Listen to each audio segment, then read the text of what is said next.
a'uuzu billaahi mina shaytaani rajiim bismillaahi rahmaani rahiim wasalaatu wasalaam ala rasulillah. ñu ngi leen nuyu yéen ñi fi teew yëpp di leen sant bu baax a baax ci seen teewaay. jataay bi nag li ko sabab moo di xamale leen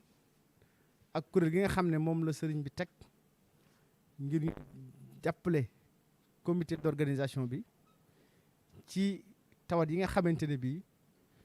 su màggal Tuubaa ñëwee léeg-léeg muy feeñ te muy tawat yoo xam ne yu wàllate la te ren ji mu daje ak li nga xamante ne mooy Covid 19. mu indi contexte boo xam ne day contexte bu xaw a doy waar ndax day tawat ju yéeme joo xam ne ni muy wàllaate dafa gaaw di tawat joo xam ne dafa daj kapp àdduna si li nga xam ne moom la dal ci àdduna ëpp na 30 millions de personnes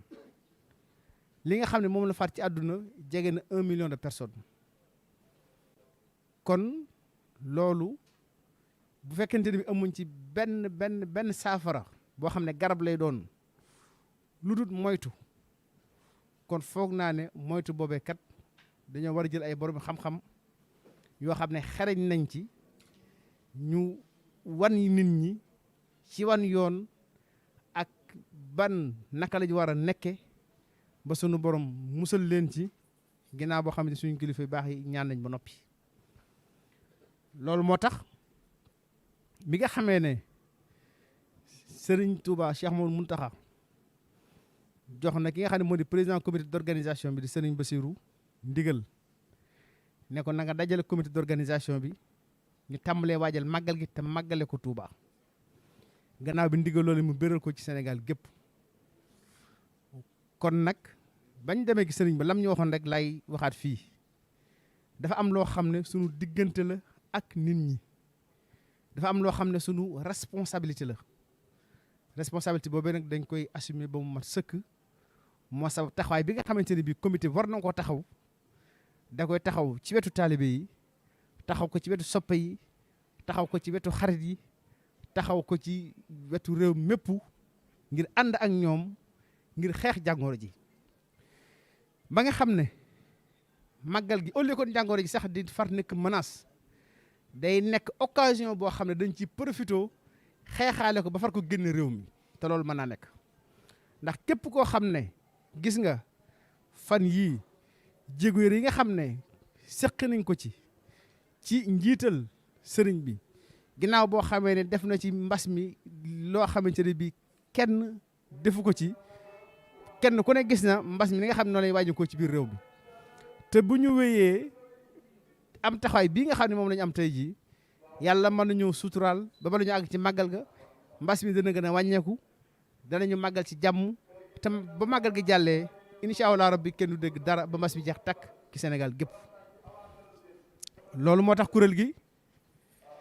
nekk kuréel goo xam ne kuréel gu am importance la ci biir comité d'organisation bi. man ma nekk ci nekkal ci commission communication Serigne Abdou Lahad Bousso moom itam nekk ci nekkal ci commission santé ndax kenn ku ne xam na ne ren ji ñaari commission yooyu mën naa ne dañ ko boole mu nekk benn commission ndax seen liggéey dafa duggante façon duggante boo xamante ne bii bu intégration boo amul rek mën naa indi sooxe mën naa indi rëq-rëq te bi ñu àndee di liggéey ni ñu koy defee gis nañ itam njëriñ yi nga xamante ne bii moom la jur man na ñoom ci suuf ba tey bi ñu fi ñëwee man maa ngi woon ci yeneen yitte ci wetu sëriñ bi waaye sëñ Laat mais moo ànd ak ñoom fu ñu war a dem fu ne ñu dem fa ba dem nañ seeti si ki nga xam ne moo di sëriñ Cheikh Abi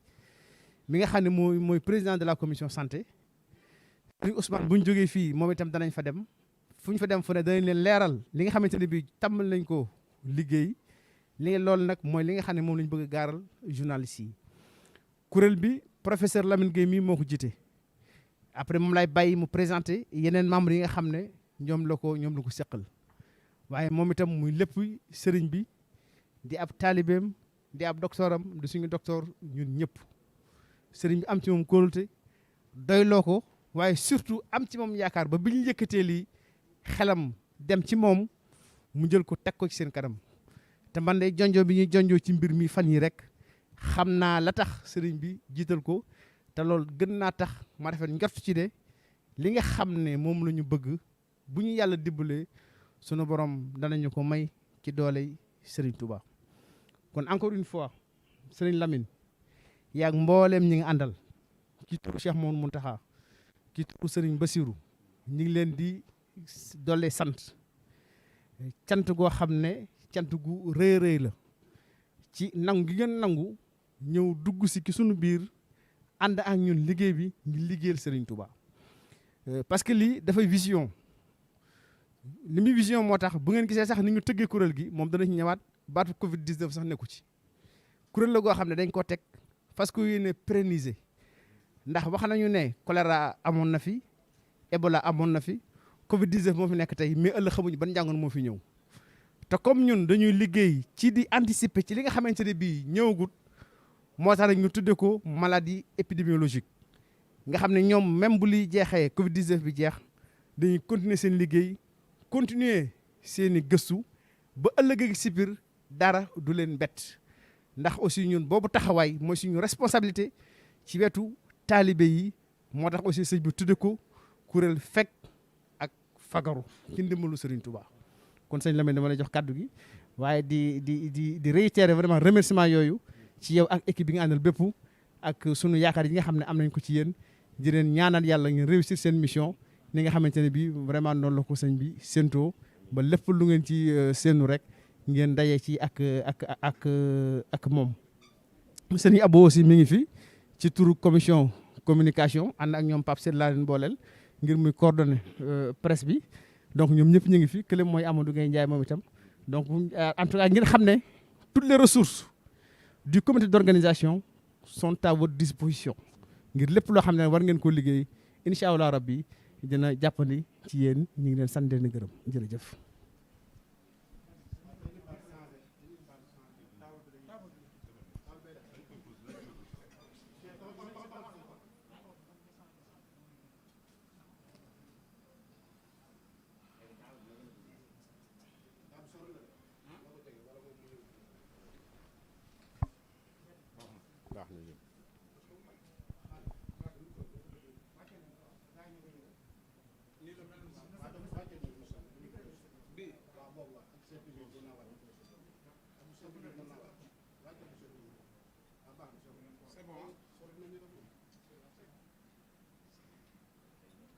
asalaamaaleykum wa rahmatullah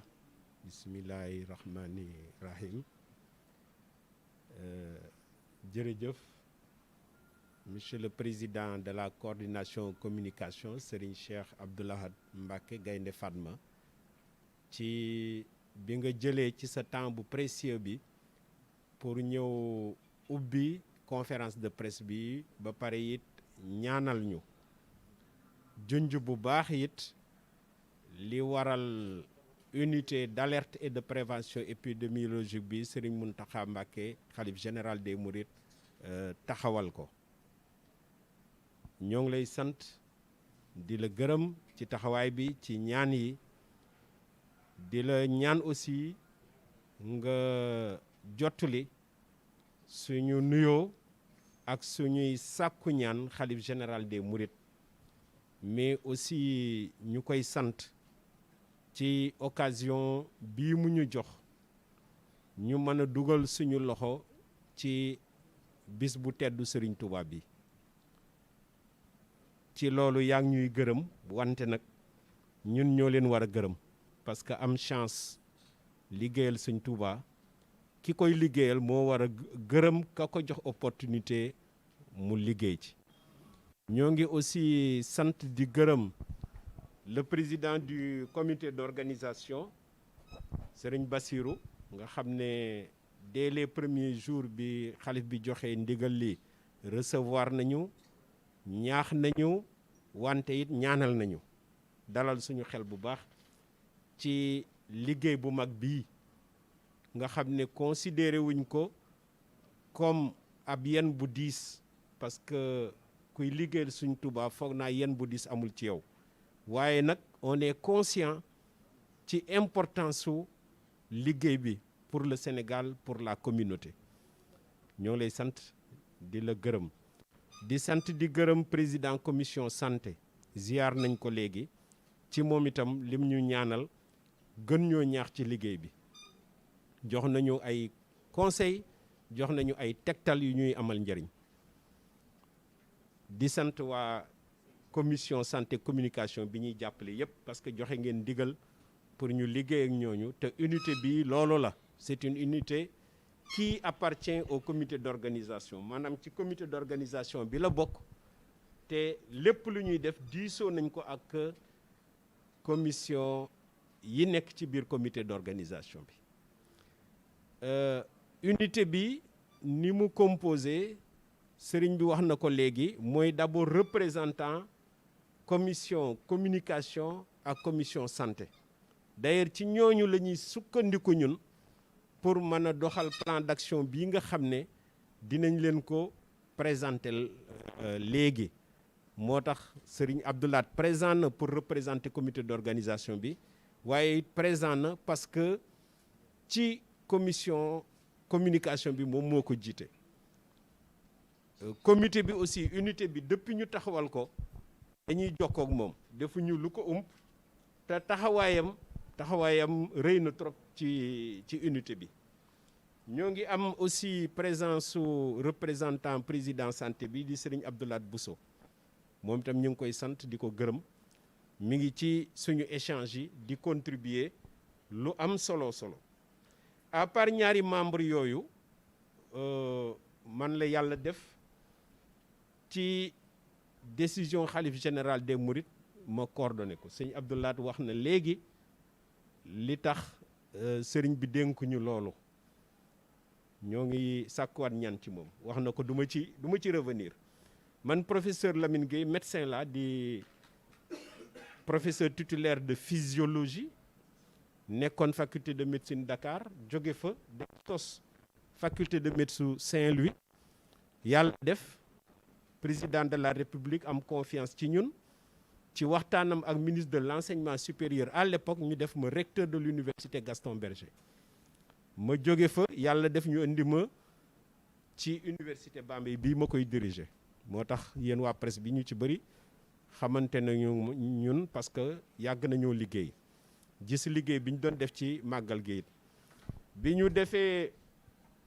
li ñu mën ci université Bambey bii nga xam ne ñoo ngi ciy sant parce que liggéeyal nañu Sénégal mais aussi joxoon nañu opportunité bu mag ñuy liggéey fii ci Touba notamment ci màggal gi autorité réew mi aussi décidé yóbbuwaat ñu Dakar nag dénkuñu li ñuy wax autorité nationale de l'assurance qualité di ANAQ-Sup bu Sénégal lépp lu jëm ci qualité ci enseignement supérieur muy public di privé ñun ñooy diriger service bi ko yor di sant nag ci rôle bii nga xam ne dénk nañ ñu ko ñu ànd ko ñii muy professeur Lamine Ndiaye di professeur titulaire de sociologie anthropologie xelam màcc ci sociologie de la santé anthropologie de la santé mi ngi ci faculté des lettres et sciences humaines nekkoon directeur école doctorale bi yor yooyu yàlla it defoon moo yoroon collège école doctorale université Cheikh Anta Diop yépp ba ci Afrique sax ñu jox ko aussi le collège des écoles doctorales yi boole Afrique francophone yépp mi ngi fi professeur Massamba Diouf spécialiste en santé publique la nekk moom itam taalibe nekk responsable ci faculté de médecine bu Dakar docteur Serigne Khadim Ngom nekk taalibe yor ay responsabilité yu mag ci yenn association yi nekk nag Bordeaux foofu lay liggéey aussi bien dans le public que dans le privé teewul waaye wóor na ma ne mi ngi ñuy suivre par le réseau internet docteur Serigne Alioune Mbacké mi ngi fi teew moom moo nekk médecin chef adjoint bu district Richard Toll docteur Abdoulaye Saré nga xam ne li tax mu nekk fi mooy représenter Touba assistance médicale ngeen war ko xam nekk taalibe di diriger lool di liggéey fii ci Touba it ci centre de santé bii ñuy jàkkaar lool muy centre de santé Daaru Marnaan ñooñu ñooy membre yi te daanaka ñoom ñëpp teew nañ fi tey léegi mission bi rek lay tënk avant ñuy dugg ci détail plan d'action bi. Mission yi comme ni ko tur yi waxee alerte et prévention la maanaam suñu rôle c'est stratégique te loolu c'est important ngeen comprendre ko c'est stratégique maanaam dañuy xool voies et moyens yi gën pour fekk askan wi fagaru ci feebar yi sëriñ bi wax na ko pandémie bee xew fi mu ne ñu koy wax Covid mais li tax ñu jóg du pandémie bi rek pandémie bu ci yàlla àndee ak ñaan yeeg effort yi gouvernement bi def sénégalais yi def ko bu soobee yàlla wàññeeku na bu baax te yaakaar nañ ne léegi mu jóge fi waaye màggal gi lu yàlla di def dans l'histoire coïncide na ak épidémie yu bëri tey ñii nekk ci commission bi aussi ci unité bi ku ci nekk yàgg nga liggéey ak ci màggal gi donc xam nga ay problème mu santé problème mu épidémie yi mën a am ci biir Sénégal taseeg màggal gi màggal enjeu sanitaire da cee am loolu moo tax sëriñ bi ñuy sant li mu taxawal unité bi nga xam ne ça s'inscrit dans la durée maanaam du pour ren rek loolu moom lu jar a comprendre la Covid bi rek taxul mu jóg ren nag Covid bi ci suñu principale mission la bokk mais de manière générale les problèmes de santé en particulier les épidémies moom moo tax unité bi taxaw alerte mooy lan ñuy analyser tout le système ba pare di alerter ku ñu war a alerter évidemment dañuy sukkandiku ci ñi nga xam ne ñoom la yàlla dénk wérugu yaram gi muy ministère de la santé lëkkaloog ñoom pour liggéey loolu lu am solo la lu may insister lépp lu ñuy def dañ ciy diisoo ak district Touba lépp lu ñuy def dañ ciy diisoo ak médecin chef de région lépp lu ñuy def dañ ciy diisoo ak ministère de la santé pour def la gën alerte bi donc dina adressé wu ci ñoonu dina adressé ci kilifa Touba yi dina adressé ci population bi parce que population bi di ko alerter ci yenn yi am na solo leneen lu mooy prévention lépp luy ay mesures yu ñu war a jël wala ay comportement yu ñu war a am ngir fekk fagaru ci feebar yi en particulier ci Covid bi loolu aussi ñun dañ koy recenser liggéey ci ak autorité Touba yi liggéey ci ak autorité sanitaire publique yi pour ak association yi pour mu mën a taxaw li ñuy liggéey mooy fédérer donc les forces ba pare xool la meilleure stratégie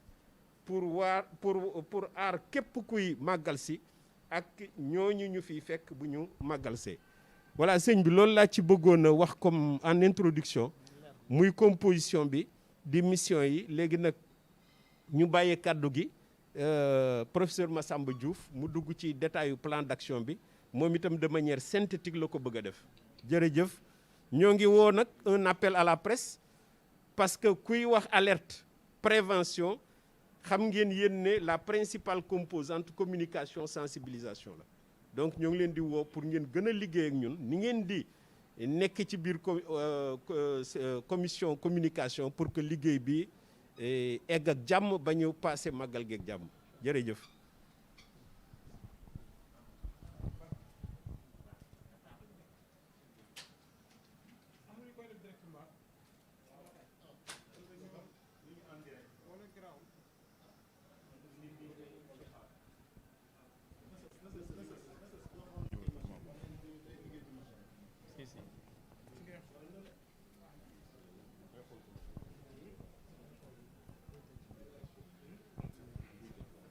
Voilà, merci beaucoup, professeur, monsieur le coordonnateur, monsieur le ministre, messieurs les membres de l'unité d'alerte et de prévention épidémiologique, mesdames, messieurs les journalistes. Je voudrais d'abord faire la présentation de notre plan d'action en français et au besoin revenir sur quelques aspects en langue locale, notamment le Wolof. Merci donc, je m'associe à tous les remerciements destinés au comité d'organisation, destinés également au comité santé, notamment le comité dirigé par notre vénéré marabout. Nous étions tout à l'heure là-bas pour lui transmettre nos ziyaras. S'agissant de notre plan d'action, comme vous le savez, le coordonnateur l'a dit, nous avons été investis d'une mission et il fallait très rapidement entrer dans la réflexion et produire quelques axes pour pouvoir venir appuyer le Magal, surtout dans le cadre de la santé. Alors, en guise d'introduction, je voudrais juste dire que le Grand Magal de Touba a toujours été un grand événement religieux, mais un événement qui a des relents d'ordre divers. Nous avons parlé de relents économiques, nous avons également parlé de relents social, de relents religieux, mais également de relents sanitaires. Et d'ailleurs, sur ce dernier point, le professeur Lamine l'a dit tout à l'heure, le Sénégal a toujours connu des épidémies qui ont persisté et qui finissent par coïncider avec certains grands événements comme le Magal de Touba. Cette année également, nous avons le Grand Magal qui coïncide avec la pandémie de Covid-19. Et nous avons estimé que c'est une opportunité réelle, en tout cas pour nous, comité d'alerte, sous la supervision du comité d'organisation, de mettre en synergie toutes les forces, à l'instar des figures de proue de la communauté, pour sensibiliser, mais aussi persuader de manière proactive. Parce que nous pensons que c'est important de le faire pour toucher un plus grand nombre de pèlerins. Avec cette tendance baissière de la Covid-19 que tout le monde connaît, nous avons une dynamique de progression qui diminue de plus en plus. L'objectif pour tous, y compris le comité d'organisation, c'est de faire en sorte que cette situation-là soit préservée, la tendance baissière, je veux dire, ou encore aller au-delà de cette tendance baissière. Nous estimons que c'est tout à fait possible et c'est également à la portée de l'unité, d'où d'ailleurs sa création. La mission principale, le coordonnateur l'a rappelé tout à l'heure, c'est l'élaboration et la mise en œuvre de stratégies pouvant contribuer à la riposte aux épidémies de manière générale, mais cette fois-ci de manière particulière par rapport à la Covid-19. C'est d'ailleurs dans ce cadre, disais-je,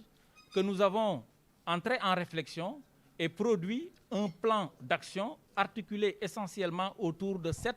axes stratégiques. Le premier axe concerne la réduction, voire l'élimination du risque de contamination de la Covid-19 dans les lieux sains, les camps de séjour ou les résidences, comme celle-là où nous sommes. Le deuxième axe a trait au renforcement du dispositif de dépistage et d'orientation des personnes suspectes de Covid-19. Vous comprendrez aisément la justification de cet axe aussi important dans ce contexte. L'axe 3 a trait à la rupture des barrières de résistance face au bon comportement. Là également, on sait qu'il est rapporté des comportements qui ne seraient pas favorables à une bonne santé, surtout dans un contexte de Covid-19. Nous avons produit un axe dans ce sens-là. L'axe 4, c'est la contribution pour la continuité des autres prestations de santé. Là également, on est tous souvent obnubilés par la Covid-19 en sachant que d'autres pathologies beaucoup plus graves, beaucoup plus chroniques, sévissent également dans notre contexte. Il faut aussi penser à ces pathologies-là et déployer un dispositif pour faire face. Le cinquième axe a trait à la protection des chefs religieux. On sait également qu'au niveau de ces chefs religieux, on note un point de convergence quasiment de tous les pèlerins, en tout cas pour certains chefs religieux. L'axe 6, c'est l'assistance aux populations des quartiers périphériques de Touba. On les appelle communément les Santianes. Ces populations sont des couches vulnérables et ont nécessairement besoin d'une assistance. Et le dernier axe a trait à des séances de prière généralisées pour endiguer la Covid-19 et les autres fléaux qui peuvent guetter le monde et particulièrement le Sénégal. Vous comprendrez également, dans ce contexte où nous vivons, dans cette ville particulière où nous sommes, l'importance de ces prières pour pouvoir endiguer ces genres de fléaux. De manière plus précise, nous comptons accompagner ces axes avec des actions très concrètes. L'objectif étant, pour le premier axe, la réduction ou l'élimination de la Covid-19 ou de tout risque de transmission dans certains lieux. L'objectif est d'assurer le respect des mesures et gestes barrières d'hygiène pour garantir un environnement sain. Là également, nous savons que beaucoup d'organisations, notamment les daïras, sont à pied d'œuvre pour aider au respect de ces mesures. Mais plus principalement, nous estimons qu'il faut une distribution à grande échelle de masques en quantité et en qualité dans les lieux sains, le commerce, les transports et les résidences. C'est pourquoi tout à l'heure, nous avions invité tous les journalistes qui n'avaient pas par devers eux le masque à porter ce masque. C'est devenu un niggle, c'est également un comportement que le khalife général lui-même, par la pédagogie de l'exemple, a commencé. Donc nous invitons tout un chacun à respecter cette décision.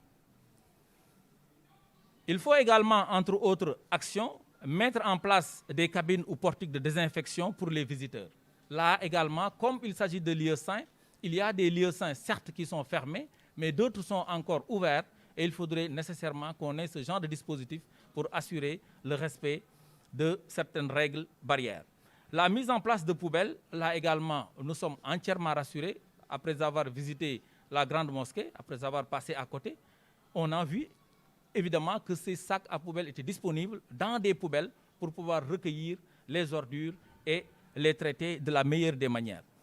Également, au niveau des résidences, nous avons suggéré la limitation du nombre de personnes par chambre et encouragé le regroupement par famille. En sachant que c'est des familles souvent qui se déplacent pour venir dans les résidences. Si on les regroupe, cela peut aider à prévenir la transmission. La limitation des offres alimentaires. Également, le Magal est un moment de partage, surtout en termes de bernde, communément appelé les repas. Les repas partagés autour du bol, nous ne les encourageons pas, mais plutôt ce que nous voulons privilégier, c'est un dressage à l'assiette avec des desserts et couverts individualisés. Cela également peut contribuer à limiter la progression. Dans un autre ordre également d'idées, on pourrait conseiller le balisage du sens de la circulation, parce que c'est important. Un sens unique, pas de croisement entre les visiteurs, peut aider également à limiter la transmission. Mais aussi, une fois que les personnes sont dans les résidences, il faut que la durée de passage pour la ziara ne soit pas très longue. Nous avons estimé cette durée à 15 secondes. Mais un dernier élément aussi important, c'est la limitation des personnes, des passagers dans les véhicules à traction animale, comme les charrettes. On sait également qu'à Touba, quasiment la circulation se fait par charrette. En ce qui concerne l'axe 2, c'est, comme nous l'avons dit tout à l'heure, l'installation de certains outils tels que les caméras thermiques pour, au cas où c'est nécessaire, recueillir la température des fidèles qui pourraient être suspects de Covid-19. Nous avons également réfléchi sur la mise en place d'un dispositif de phoning, et ceci avec des numéros verts et d'autres méthodes de contact. Je crois qu'une application sera développée dans ce sens pour aider les fidèles à toucher le service de santé dans les meilleurs délais et dans les meilleures conditions pour une prise en charge optimale. En ce qui concerne l'axe 3, la rupture des barrières de résistance face au bon comportement, là également, l'organisation de causeries diffusées en live sur les exemples avant et pendant le Magal est nécessaire. Là aussi, la pédagogie par l'exemple peut bien marcher ici parce qu'on sait que notre vénéré khalife général est le premier à donner l'exemple en mettant son masque. Monsieur le Président du comité communication ou de la commission communication et culture, vous le voyez régulièrement avec son masque. Ces genres de comportements, nous les encourageons vivement pendant ce temps de Magal, mais aussi en dehors du Magal. L'organisation d'émissions également radiophoniques et télévisuelles sur les enseignements du Cheikh. Moi, personnellement, le premier enseignement que j'ai lu dernièrement sur le Cheikh et qui coïncide ou qui concerne un comportement de qualité par rapport à une bonne santé était transcrit dans son fameux livre Majmou Noreini. Et là, il disait que la bonne conduite, pour que ce soit un talibé ou quelqu'un d'autre, c'est la propreté de l'homme, du corps et du milieu. Il a été très clair, la propreté du corps et du milieu. Et là, on sait également que c'est un message très fort, en tout cas pour nous autres qui exerçons dans le domaine de la santé, parce qu'on sait que tout part à partir justement de ces comportements en rapport avec l'hygiène. Lorsque cette dernière est défectueuse, ça peut donner lit à beaucoup de maladies. L'implication également des kuréel et daïra, ça également dans la sensibilisation, nous l'avons noté, et c'est une bonne chose par rapport à l'observance des gestes barrières. Le dernier axe, plutôt l'axe 5, protection des chefs religieux, là également, c'est un renforcement des mesures barrières autour des marabouts. Assainir et améliorer l'environnement physique des résidences. Pour que cela puisse marcher, nous avons suggéré l'installation de plexiglas entre le marabout, par exemple, et ses talibés. En général, c'est le sujud, une salutation qui est particulière à la communauté mouride, mais également le adieu qu'il faut donner au marabout. Et dans ce sens-là également, lorsque le plexiglas est installé, il faut aussi que dans l'entourage du marabout, qu'un fidèle soit désigné pour gérer cette question de adieu. De sorte que le marabout ne pourra pas échanger directement avec ses talibés au risque d'être contaminé par une quelconque maladie. L'autre également élément important, c'est l'approvisionnement en masques, mais également en eau et en électricité. On sait que l'hygiène va de pair avec un approvisionnement en eau correct, et pour cela également, des citernes seront prépositionnées devant les résidences, devant certaines concessions de marabouts pour aider à un approvisionnement correct en eau. En tout cas, c'est une recommandation forte du comité d'alerte et de prévention. L'assistance aux populations des Santianes ou aux populations des quartiers périphériques de Touba, là également, il est question de distribuer beaucoup de masques, beaucoup de gel en quantité et en qualité pour aider les concessions à faire face à la Covid-19. Mais aussi de sensibiliser sur les autres risques liés aux maladies chroniques notamment. On sait que également, au niveau de ces quartiers périphériques, les maladies chroniques sévissent à grande échelle. Il est aussi question, dans ce cadre-là, d'impliquer les kuréel et daïra dans la sensibilisation et l'observance des gestes barrières. Et enfin, le dernier axe concerne les séances de prière généralisées. Ce sont des recommandations que nous cherchons de la part des autorités destinées aux talibés, destinées à la communauté musulmane et au monde entier, de faire des séances de prière, lecture de Coran, lecture de Khassaïd ou toute autre œuvre nécessaire pour endiguer certaines maladies ou certains fléaux qui sévissent aujourd'hui et qui pourraient également sévir dans le temps.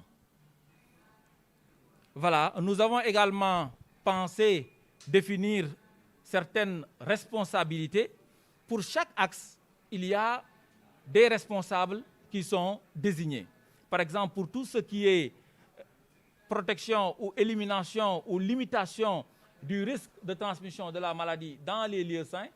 là, le comité d'organisation nécessairement et le Daïra Khidmatul Khadim ou Safinatul Aman vont être impliqués pour veiller à l'observance de toutes les mesures qui ont été édictées par le comité d'organisation, mais également par l'unité d'alerte et de prévention épidémiologique. Et nous avons estimé qu'il fallait aussi donner un calendrier indicatif. Déjà à partir du 25 septembre, nous avons pensé que cela devrait être nécessairement observé de manière rigoureuse et scrupuleuse sur le terrain. Et en conclusion, ce que nous souhaitons, c'est de célébrer notre Magal et en finir de manière définitive avec la Covid-19. Comme on le dit en Wolof, une transition pour peut-être vous faire l'exposé de tout cela en Wolof, c'est Magali Touba Danale Corona. Alors donc, bu ma ñëwee ci Wolof ci li ma doon présenté léegi waaw mooy ne dañu jàpp ne comme dañu sas mission boo xamante ni mission alerte la ak prévention li waroon a njëkk ci li ñu def mooy xalaat li ñuy wax benn plan d'action mooy tëralin woo xamante ni dana wone ci lan la ñu war a mën a yëngatu ci lan la ñu war a mën a jeex ba nga xamante ni li tax ñu jóg dinañ ko mën a lijjanti ba mu baax te ren li ko waral mooy dafa am lu xew dajeeg màggal gi il faut que donc ñu am ay jumtuwaay yoo xamante ni bu ñu ko jëfandikoo ci wàllu xel ak xalaat ak ci wàllu jëfin danañu mën a dimbale pour ñu mën a fekk feebar bi nga xamante ni moom mooy am bi ci njëkk mooy ñu fexe ba wàññi wala ñu dindi lépp loo xamante ni niru na risque contamination mooy wàllante bi wàllante ci wàllu feebaru Covid-19 ci yenn bërëb yi nga xamante ni ay bërëbu ziar la wala bërëb la yoo xam nit ñi dañ fay daje wala bërëb yoo xamante ni aussi dañ fay dëkk.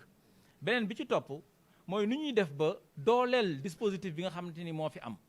doole jooju nag mën nañ koo jëfandikoo ba nga xamante ni képp koo xamante ni yaakaar nañ ci yow feebar ñu mën la orienter ci bërëbu fajukaay yi nga xamante ni ministère de la santé et de l'action sociale teg na ko ba pare unité d'alerte et de prévention ñëw appuyer leen aussi en termes de ressources. beneen bi ci topp mooy li nga xamante ni mooy tax ba nit ki yenn wàllu comportement yi mu war a am ba nga xamante ni liñ koy sant ci feebar bi mënu ko def wala boog lii tax ba moom nanguwul feebar bi ne feebar bi am na ñu fexe ba dindi loolu ci jaarale ko ci li nga xamante ni mooy communication sensibilisation ak wone ñi nga xamante ni suñuy yaakaar lañ tey ak ëllëg ñu koy def te waroon na mën a taxaw ne duñ ko def ñu gis leen ñuy takk seeni masque loolu buñ ci xoolee dana war a mën a gën a tax ñu jël suñuy masque di ko takk. beneen bi ci topp mooy naka la ñuy def ba nga xamante ni ñañ daan faj ñu feebar te leneen dal leen lu dul Covid-19 nu ñuy wéyalee loolu ba nga xamante ni képp ku feebar ñu xam ne feebar nga am na loola dal nga mën a dem hôpital ñu mën la faj bi nga xamante ni mooy faj gi mu mucc ayib. am na beneen axe boo xamante ni moom day wax ne képp koo xamante ni sëriñ nga am mbooloo di daje sa kër nañ fexe xool naka la ñuy def ba mën laa fekk ba feebar bi du mën a yegsi si yow wala boog feebar bi du yegsi si biir kër gi. beneen bi ci topp mooy naka la ñuy def ba ñi nga xam dañu dëkk ci li wër Touba ñu xam ne bëri na loo xamante ni ci wàllu feebar dafay faral di am wala boog bu ñu amee yenn feebar yu leen dal duñ mën a dem faju ji ci bërëbu fajukaay yi ñu indi leen benn assistance def fa ay postes médicaux avancés wala boog ñu indi fa ay antennes yoo xamante ni bu ñu amee lu ñu soxla dinañ ko war a mën a faj te duñu sonn. enfin beneen élément bi nga xamante ni moom la ñu tëjee mooy fexe ba bisub màggal nekk bisub ñaan buñ ci waree jàng alxuraan ju bari ñu jàng ko ci Sénégal ak fépp ci Afrique wala boog ci monde bi ndax xam nañ ne taalibe yi ñu ngi fépp su ko defee ñu mën a jàng xasida jàng alxuraan jàng lépp loo xamante ni baax na ñaan yàlla suñu borom lii nga xamante ni mooy li dal adduna bi yëpp mu mën ko fi jëlee. voilà loolu daal ci gàttal mooy li nga xamante ni moom lañ tënkoon pour bëggoon leen ko présenter. man la professeur Massamba Diouf di épidémiologiste agrégé en santé publique.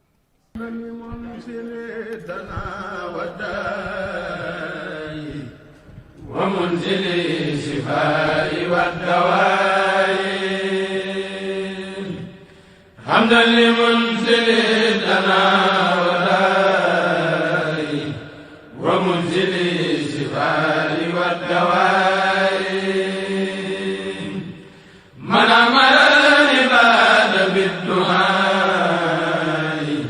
ليدفعوا به عن البلاء ثم على من حيث مسس مدد يبرأ بلا رد وفاز بالغرام. kon noonu gis nañ ko jëfandikoo jëfe li nga xam ne sëñ bi moom la digle ci ñëpp war cee marché ci màggal gi nga xam ne moo dëgmal 18 safar kon nag bëgg léegi ñëpp képp koo xam ne kii rek nun ngay déglu nu marché jëfee ndigalul sëñ bi docteur nga xam ne xam nañ tawat bi ak gravité tawat bi li ñu digle noonu ñëpp doon marché luñ ci mën na def ko ci bu ko defee yàlla mën na ci musal asalaamaaleykum. asalaamaaleykum wa rahmatullah mbokk yi fi daje maa ngi leen di nuyu bu baax te di leen siyaare di leen sant kàddu yoo xam ne yii maa ngi ko bëgg a yëkkati ngir ndigal jóge ci Sëriñ Abdul Ahad moom sëñ Cheikh Gaynde Fatma jóge ci sëñ Basiru yëpp nag daje ci sëñ bi nga xam ne mooy Cheikh Mouhamadoul Mountakha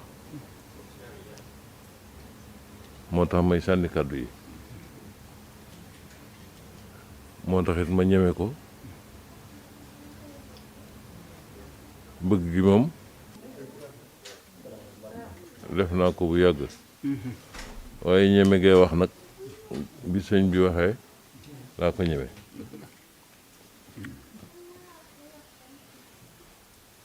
nu di sant yàlla mi nu ko defal bu baax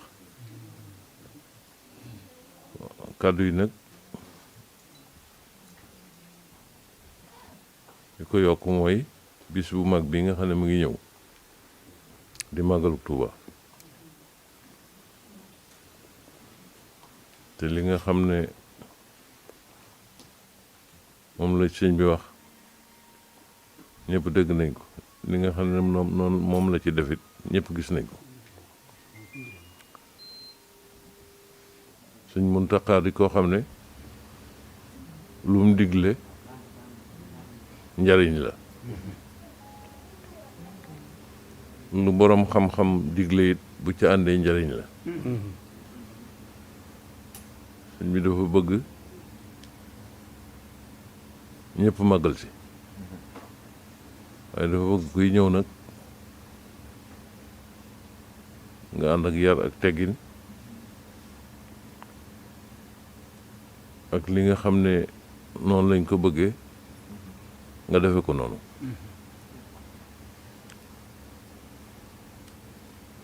te koo xam ne lu mu la digal kat sa njariñ la lu mu digle war nga caa nekk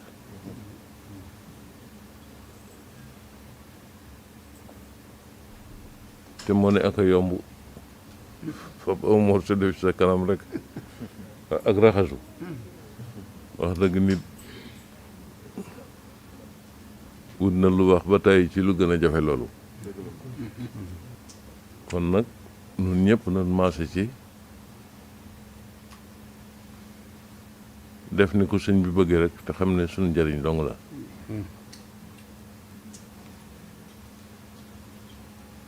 sëñ bi dafa bëgg ku fi ñëw doo yóbbaale lor njëriñ nga yóbbu boo ñëwee bay dem te yóbbu njëriñ nag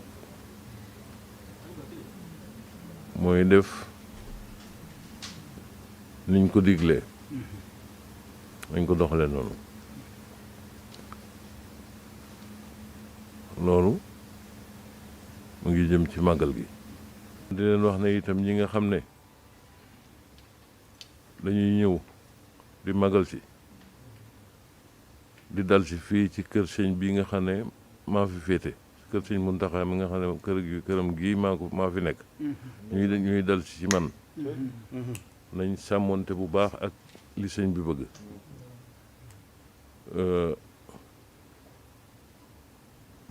ba nga xam ne tànt yiñ fi def sax niñ ci daan def bu njëkk di jalaw yi ak di xëccoo buñ ko def ren dama bëgg buntu tànt bu ku fay ñëw nga ànd ak dal ak tey ne teg ak sa masque yi nga xam ne moom nga takk ba jàll bu teey ba ak si bën saafante noonu rek lañ ko bëggee te itam kenn ku nekk boo amee sa masque ba noppi nga am sa butéel bu ndaw boo xam ne dañ koy def sel bi def ko ci sa poche léeg-léeg boo toogee ab diir nga làmb sa poche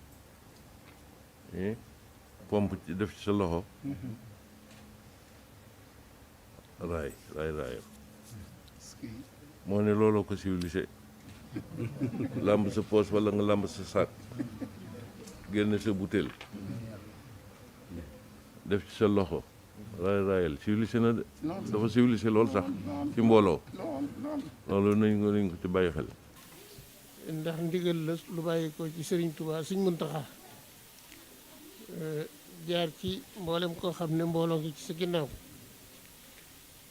moo tax mu tàmbalee ci auzu billahi mina sheytaani rajim ndax jàngoro ji daj na àdduna bu ñëpp maase woon di takki masque ak di sore bañ a daje te lépp ndigalul Serigne Mountakha bañ ko yëkkatee moom moo leen ci njëkk jàppale kon nag nun itam nañ jàppale Serigne Mountakha